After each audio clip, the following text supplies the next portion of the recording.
আল্লাহ আমার রব, এই রবি আমার সব। দামে দামে তুন মনে তারি অনুভব। তোমার দুনিয়াতে আমি যেদিকে তাকাই, অথই নিয়ামতে ডুবে আছি সবাই।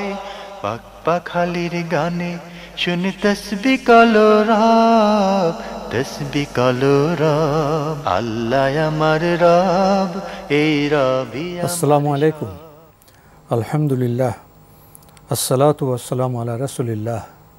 প্রিয় দর্শক, আপনারা যারা দেশে আছেন প্রবাসে, সবাইকে জানাই অনেক অনেক প্রীতি ও শুভেচ্ছা। শুরু হলো এনটিভি আয়োজিত এবং লাভ হলো নিবেদিত অনুষ্ঠান আপনার জিজ্ঞাসা। আপনাদের সাথে আছি আমি জাইনুল আবেদিন আজাদ। আর আপনাদের মনে জায়গা প্রশ্নের জিজ্ঞাসার জবাব দিচ্ছেন বিশিষ্ট আলেম ডক্টর মোহাম্মদ সাইফুল্লাহ। আসসালামু আলাইকুম ওয়া রাহমাতুল্লাহি ওয়া বারাকাতুহু। প্রিয় দর্শক, চলুন তাহলে জিজ্ঞাসার জগতে। শুরুতে একটি ইমেল পাঠিয়েছেন মোহাম্মদ মিজানুর রহমান, নওগাঁ আত্রাই থেকে। লিখেছেন, পৃথিবীতে মুসলিমদের মধ্যে বিভিন্ন রকম দল, মাযহাব, ফিরকার অভাব নেই। এক এক দলের এক এক বিশ্বাস, বিভিন্ন রকম আমলগত মত পার্থক্য। আমরা মুসলিম হিসেবে আমাদের কোন আকীদা গ্রহণ বা ফলো করা উচিত? ধন্যবাদ আপনাকে। আপনি প্রশ্ন করেছেন যে পৃথিবীতে মুসলিমদের মাঝে বিভিন্ন আকীদা, বিভিন্ন আমল, বিভিন্ন চিন্তাধারা এগুলো আছে, ফিরকা মাযহাব রয়েছে, এগুলো থাকবেই। এটা শুধুমাত্র মুসলিমদের মাঝে আছে এ কথাও সত্য নয়, সব দলে আছে, সব ঘরানার মধ্যে রয়েছে, সব কালচারের মধ্যে রয়েছে, সব ধর্মের মধ্যে রয়েছে, আস্তিকদের মধ্যেও আছে, নাস্তিকদের মধ্যেও আছে। সুতরাং যেহেতু মানুষ বিবেচনা শক্তির মধ্যে তফাৎ রয়েছে, জ্ঞানের মধ্যে তফাৎ রয়েছে, রুচি অভিরুচির মধ্যে পার্থক্য রয়েছে, তারপরে এবং মানুষের চিন্তাধারার মধ্যে তারতম্য রয়েছে, ফলে এই ধরনের হওয়াটাই স্বাভাবিক। এটাকে অস্থির কিছু মনে করার, অস্বাভাবিক কিছু মনে করার দরকার নেই, খুবই স্বাভাবিক, অস্বাভাবিক কিছু মনে করার দরকার নেই। তাই আপনি এটা নিয়ে অস্থিরতা যেটা দেখাচ্ছেন, সেটা আসলে অস্থিরতার বা অস্বাভাবিকতার কিছুই এখানে নেই। মুসলমানদের মধ্যে এই যে ফেরকাবন্দি এবং গ্রুপিং হবে, এই মর্মে রাসূলুল্লাহ সাল্লাল্লাহু আলাইহি ওয়াসাল্লাম আমরা জানি যে হাদিসের মধ্যে স্পষ্ট করে বলে দিয়েছেন, ওয়াসাতাফতারিকু উম্মতি আলা 73 ফিরকা। আর খুব অল্প সময়ের মধ্যে অচিরেই আমার উম্মত 73 ফিরকা বিভক্ত হয়ে যাবে। তাহলে উম্মতে মুহাম্মাদি সাল্লাল্লাহু আলাইহি ওয়াসাল্লামও 73 ফিরকা বিভক্ত হয়ে যাবে মর্মে রাসূলুল্লাহ সাল্লাল্লাহু আলাইহি ওয়াসাল্লাম জানিয়েছেন। সুতরাং এখানে অস্থির হওয়ার কিছু নেই। 73 তো অনেক, 73 কি কম নাকি? 73 তো অনেকই। আর 73 এরা হচ্ছে মূল যে ফেরকা বিভক্ত হবে। এই 73-এর প্রত্যেক একটার মধ্যেও আরও কি থাকতে পারে, 70টাও থাকতে পারে, উপফেরকাও থাকতে পারে, মানে আরও উপদলও থাকতে পারে। দল উপদল মিলিয়ে তো প্রচুর দল দলাদলি এর মধ্যে রয়েছে। এরপর আপনি প্রশ্ন করেছেন, সেই প্রশ্নটাই উত্তর আল্লাহ রাসূল সাল্লাল্লাহু আলাইহি ওয়াসাল্লাম দিয়ে গেছেন। সেটা একেবারে সরাসরি হাদিসের মধ্যে এসেছে। মানে এই প্রশ্নের উত্তর আমি সাইফুল্লাহ তৈরি করার প্রয়োজন নেই, এটি একেবারেই সুস্পষ্টভাবে রাসূলুল্লাহ সাল্লাল্লাহু আলাইহি ওয়াসাল্লাম হাদিসের মধ্যে বলে দিয়েছেন। সেটা বলেছেন, ইন্নাহু মান ইয়াইশ মিনকুম বাদি, নিশ্চয়ই তোমাদের মধ্যে যারা আমার পরে জীবন লাভ করবে, জীবন যাপন করবে, আমার পরে দুনিয়াতে থাকবে, ফাসায়ারা ইখতিলাফান কাসীরা, সে বিভিন্ন ধরনের মতপার্থক্য, মতবৈচিত্র্য, মতবিরোধ দেখতে পাবে। কি করবে? ফাআলাইকুম বিসুন্নতি, তখন তোমরা আমার সুন্নতকে আঁকড়ে ধরবে। তখন দিন একটাই, সেটা হচ্ছে সুন্নতকে আঁকড়ে ধরা, কাজ একটাই, সুন্নতকে। ওয়া সুন্নাতিল খুলাফায়ে রাশিদিন আল মাহদিয়িন, এবং খোলাফায়ে রাশিদিন আল মাহদিয়িন যারা রাসূলুল্লাহ সাল্লাল্লাহু আলাইহি ওয়াসাল্লামের পরবর্তী মানে খেলাফতের হেদায়েতের উপর অধিষ্ঠিত থেকে খেলাফতের দায়িত্ব পালন করেছেন, সেই সাহাবীদের আমরা জানি যে আবু বকর, ওমর, ওসমান রাদিয়াল্লাহু তাআলা আনহুম, তাদের এই সুন্নাত যেগুলো আছে সেগুলোকে আঁকড়ে ধরবে। তামাসসাকু বিহা, এগুলোকে আঁকড়ে ধরবে।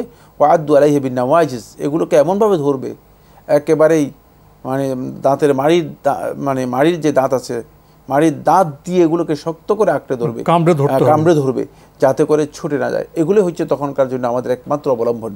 সুতরাং এখান থেকে বোঝা যায় নবী সাল্লাল্লাহু আলাইহি ওয়াসাল্লামের সুন্নাহ যেটা রয়েছে সেটাকে যদি আঁকড়ে ধরতে পারেন, তাহলে আপনি সেখানে সবচেয়ে বেশি হিদায়াত লাভ করতে পারবেন।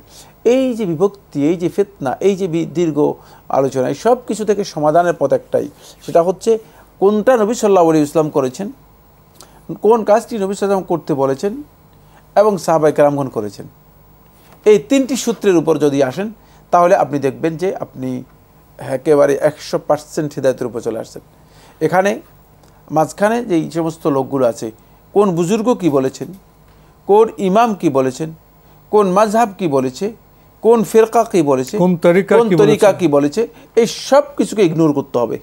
ইগনোর করে আপনি রাসূল সাল্লাল্লাহু আলাইহি ওয়াসাল্লাম কি বলেছেন, রাসূলুল্লাহ সাল্লাল্লাহু আলাইহি ওয়াসাল্লাম কি করেছেন, রাসূলুল্লাহ সাল্লাল্লাহু আলাইহি ওয়াসাল্লাম সাহাবায়ে কেরামগণ কি করেছেন, এই 3টি প্রশ্নের উত্তর নিয়ে যদি আপনি আসেন তাহলে দেখবেন যে আপনি 100% হিদায়াতের উপর চলে আসছেন।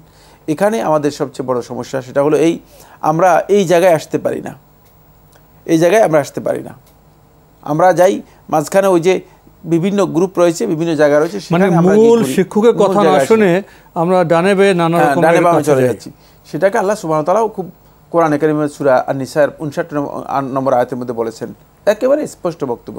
কোরআনে কারীমে সূরা আন-নিসার 59 নম্বর আয়াতে বলেছেন, ফাইন তানাযাআতুম ফি শাইইন, যদি তোমরা কোনো বিষয়ে বিবাদে লিপ্ত হয়ে যাও, ফারুদ্দুহু ইলাল্লাহি ওয়ার রাসূল, সেটা আল্লাহ এবং তার রাসূলের কাছে নিয়ে আসো।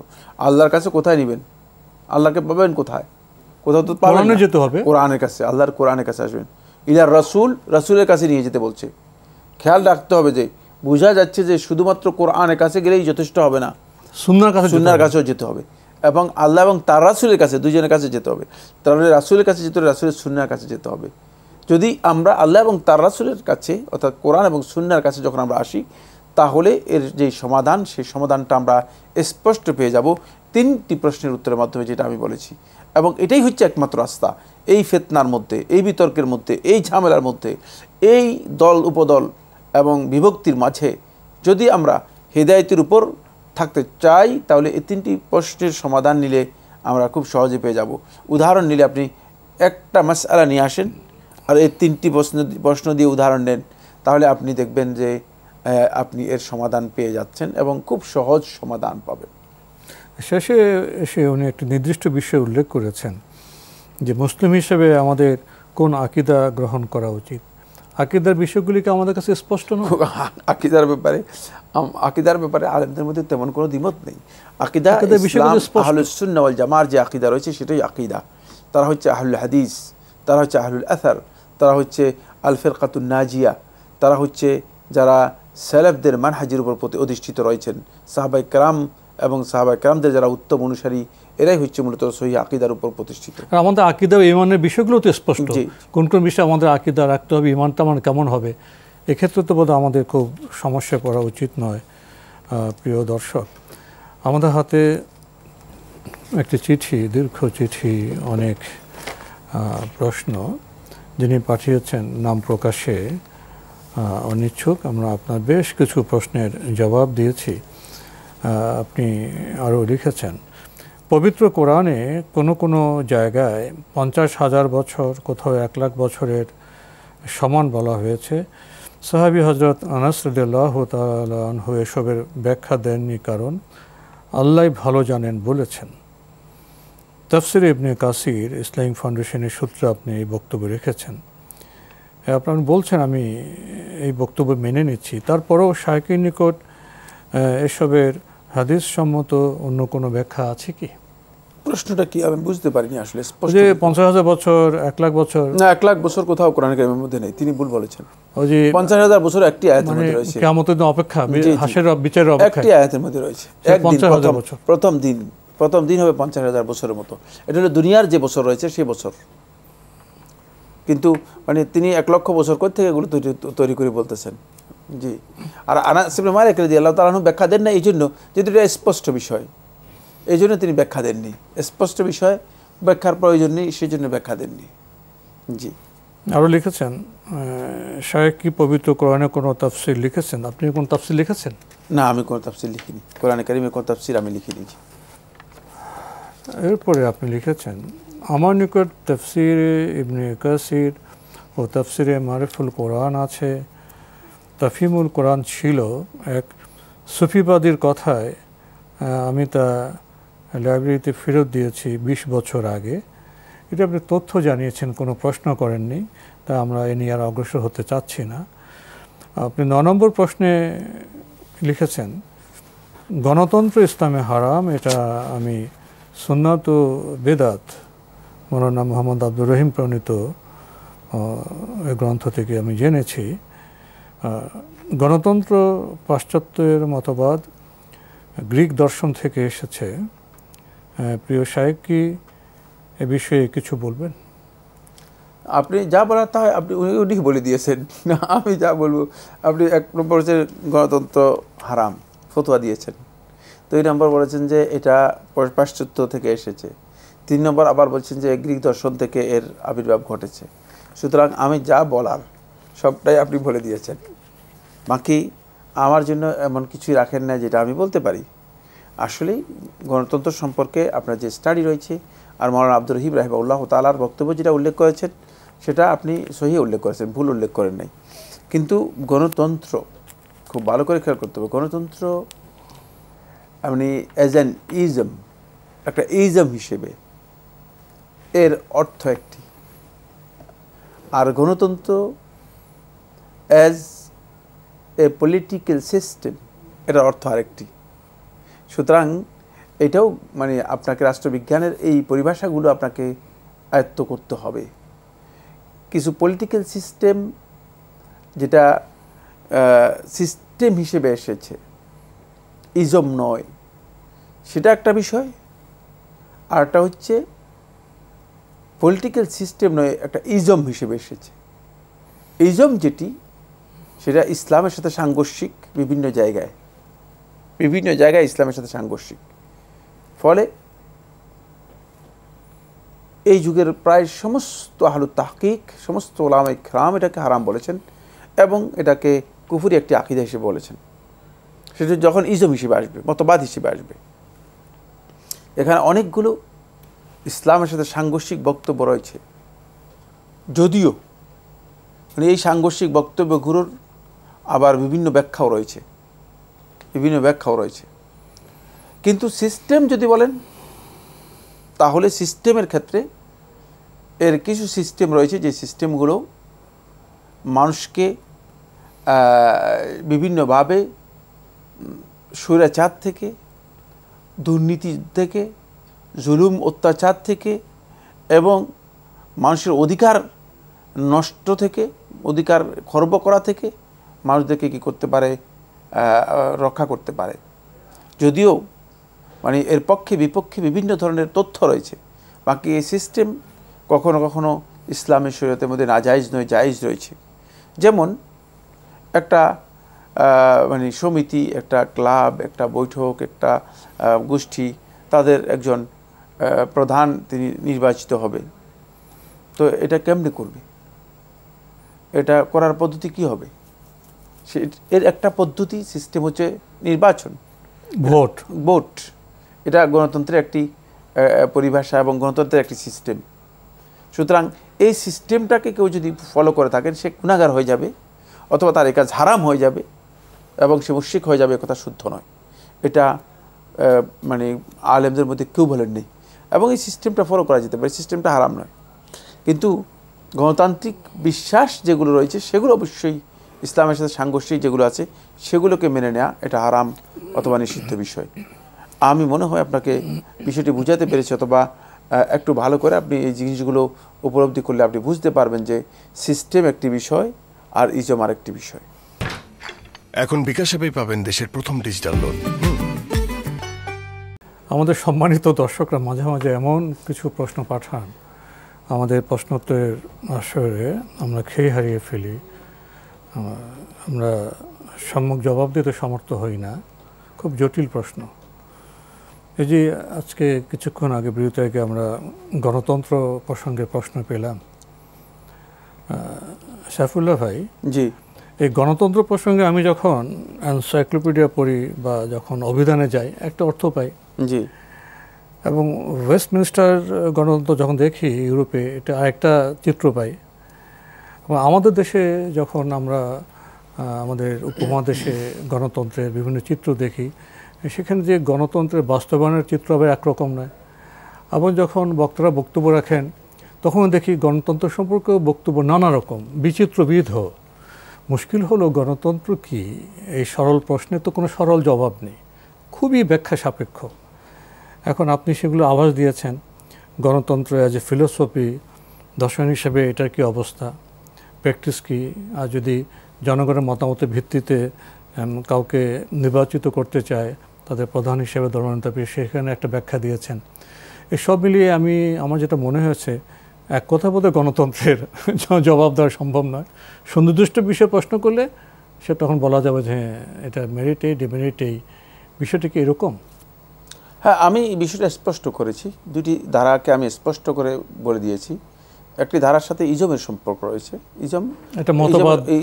মতবাদ আছে, দর্শন আছে, এবং মতবাদ এবং দর্শন যখন সেখানে আসবে সেই মতবাদটা ইসলামী শরীয়তের সাথে কন্ট্রাডিক্ট করলেই সেটা নিষিদ্ধ করে সন্দেহ নেই। এখানে দ্বিমত করার কতগুলো সিস্টেমের কিছু কিছু সিস্টেম মানে এলাও হতে পারে, কিছু কিছু সিস্টেম এলাও নাও হতে পারে, তবে ইসলামী শরীয়তের সিস্টেমের ক্ষেত্রে মূল বিধান হচ্ছে সিস্টেম বৈধ। এর মানে মূল কথা আমি কিন্তু বলে দিয়েছি। আর বাকি আপনি যে বিষয়টি নিয়ে এসেছেন সেটা আরেকটি বিষয়, সেটা হলো কি গণতন্ত্র এটা একটা স্লোগান। বর্তমানে পৃথিবীতে গণতন্ত্রের বর্তমান পৃথিবীতে গণতন্ত্র হচ্ছে একটা স্লোগান, বাট এই গণতন্ত্রের অ্যাপ্লিকেশনটা পৃথিবীতে বিভিন্ন ভূখণ্ডে বিভিন্ন ধরনের, কোথাও এটা নিকৃষ্টতম স্বৈরতন্ত্র,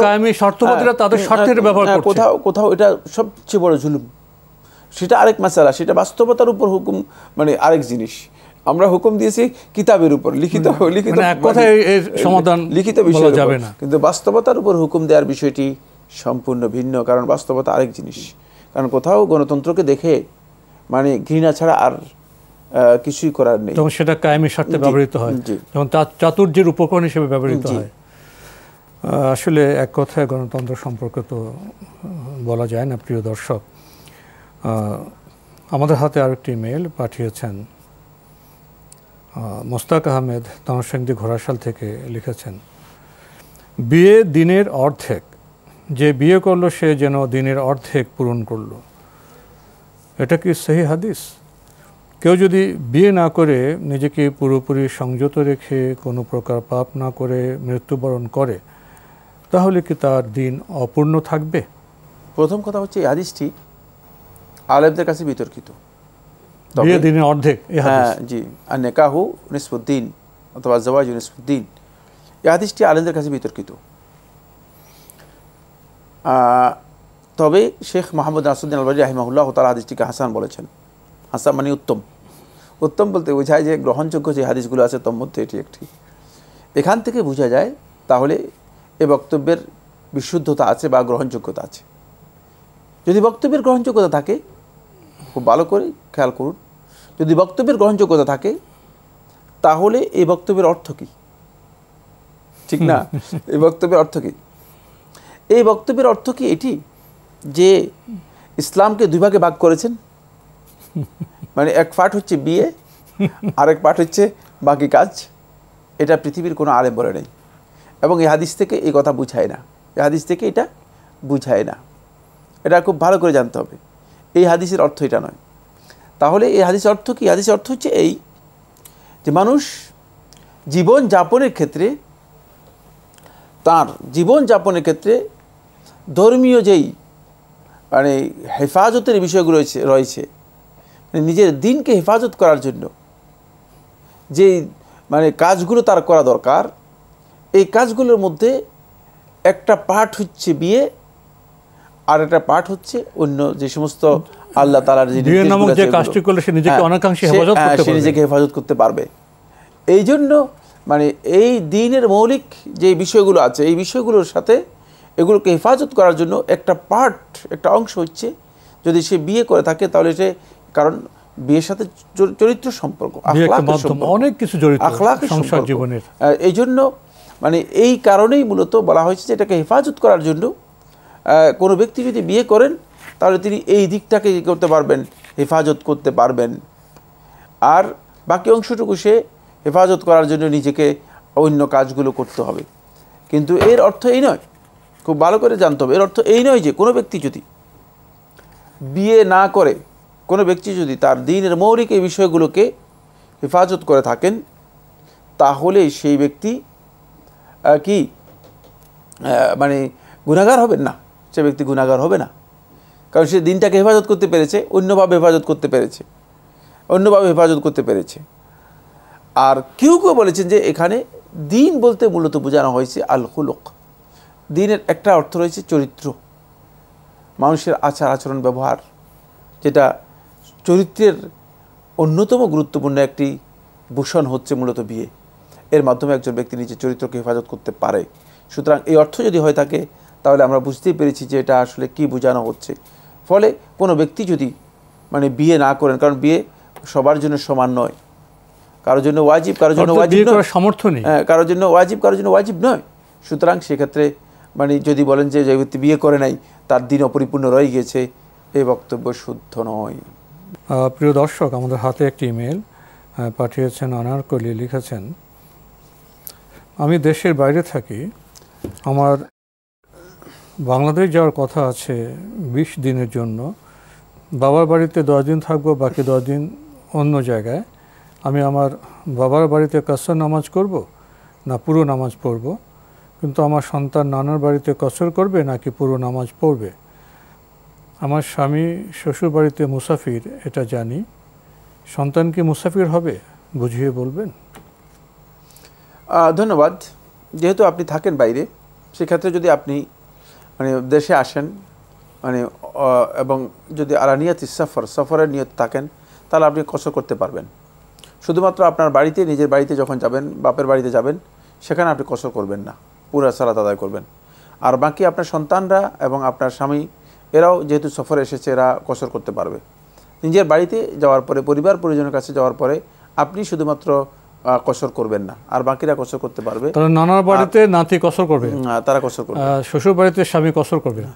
এরা তো আসলে আসছে মানে সফরে, মানে উনিও সফরে আসছেন, কিন্তু উনার সফরটা এই জন্য মানে সফর হিসেবে, মানে উনি ইচ্ছা করলে আলানিয়াতে সফর থাকলে মুসাফির হিসেবে কসর করতে পারেন, কিন্তু কেন করবেন না? কারণ হচ্ছে নিজের বাড়িতে আসছেন, এটা একটা শোভা রয়ে গিয়েছে। যেহেতু নিজের বাপের বাড়িতে আসছেন এবং নিজ থাকার জায়গাতে আসছেন, সেক্ষেত্রে আপনার মানে ইকামতটাই আপনার জন্য সর্বোত্তম হুকুম। সেক্ষেত্রে আপনি মুকিম হিসেবে সালাত আদায় করবেন। তো আজকে আমাদের এখানে শেষ করতে হচ্ছে। আপনাকে অনেক ধন্যবাদ। আপনাকে অনেক ধন্যবাদ। প্রিয় দর্শক, আমরা দেখছিলাম এনটিভি আয়োজিত এবং লাভ হলো নিবেদিত অনুষ্ঠান আপনার জিজ্ঞাসা। আমাদের অনুষ্ঠান আপনারা এনটিভি অনলাইনেও দেখতে পারবেন, ভিজিট করুন www.ntvbd.com। এছাড়া ইউটিউবে এবং আমাদের ভেরিফাইড ফেসবুক পেজে অনুষ্ঠান দেখতে পারবেন। খুবই গুরুত্বপূর্ণ বিষয় সফরে, কাসার, মুকিমি, সব প্রশ্ন আমরা জানলাম। চিঠি লিখুন, প্রশ্ন পাঠান আমাদের ঠিকানায়। পরিচালক আপনার জিজ্ঞাসা, এনটিভি, বিএসসিসি ভবন, 7ম তলা, 102 কাজী নজরুল ইসলাম এভিনিউ, কারওয়ান বাজার, ঢাকা 1215। ইমেল অ্যাড্রেস আপনার জিজ্ঞাসা @ntvbd.com। মহান আল্লাহ আমাদের সবাইকে নিরাপদে রাখুন, রাখুন শান্তিতে। আসসালামু আলাইকুম। আল্লাহ আমার রব, এই রবি আমার সব, দামে দামে তুন মনে তারি অনুভব। আল্লাহ আমার রব, এই রবি আমার সব। এখন বিকাশ অ্যাপেই পাবেন দেশের প্রথম ডিজিটাল লোন।